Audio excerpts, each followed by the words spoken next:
Meet Carl Weiss, Huey Long's assassin.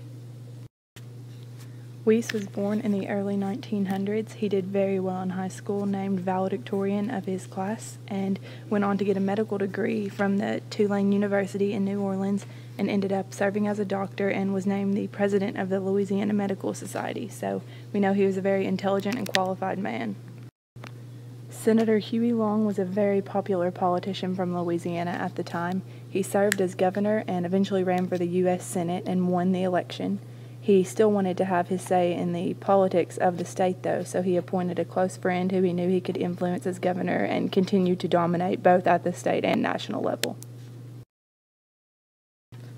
Long was a very reform-minded politician. He set up a number of government-administered programs, but interestingly enough, Louisiana remained the third lowest state in the realm of government spending, which is very unusual for a state that is providing a lot of government funding for programs.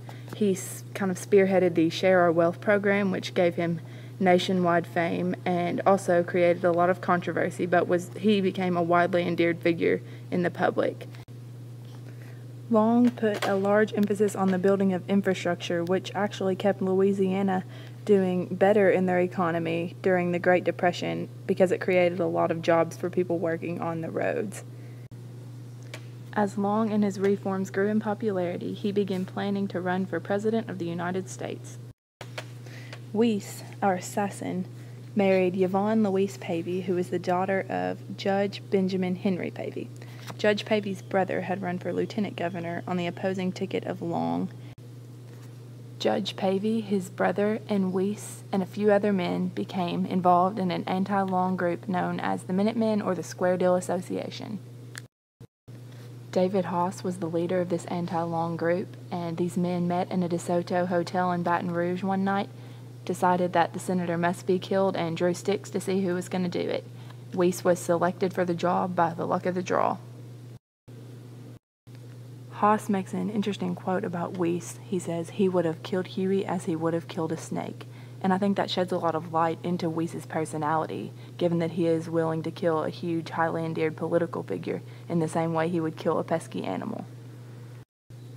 It was September 8th, and Long was at the Capitol building working on a gerrymandering plan that would almost ensure a loss for Judge Pavey, which probably was a lot of the motivation behind deciding now is the time to kill the senator. So as instructed, Carl Weiss headed up to the Capitol, and he blatantly approached Long, fired shots at his abdomen, instantly killing Long, and the bodyguards of Long reacted quickly and fired over 60 shots at Weiss, killing him as well. With any assassination comes conspiracy theories. For this case, one holds that Weiss actually came unarmed into the building and only planned to physically harm Long or do what he could without weapons, which would kind of go against the fact that they met in the DeSoto Hotel the previous night and planned to kill him. But this theory holds that Long's bodyguards accidentally killed Long in trying to defend him from Weiss, which that's kind of weird because it kind of goes along with like the Kennedy assassination. But the other theory holds that Long was so blown away by seeing his bodyguards fire at Weiss that he actually fell down the marble staircase and hit his skull.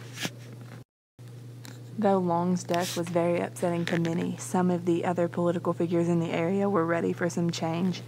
As Long had grown in popularity and spent more and more time holding different offices, he became increasingly aware of his own popularity and even started to refer to himself as the Kingfish of Louisiana, which, as you can imagine, probably irritated the other lawmakers and legislators. But many of his ideas that were so popular remained in Louisiana for a long time after his death.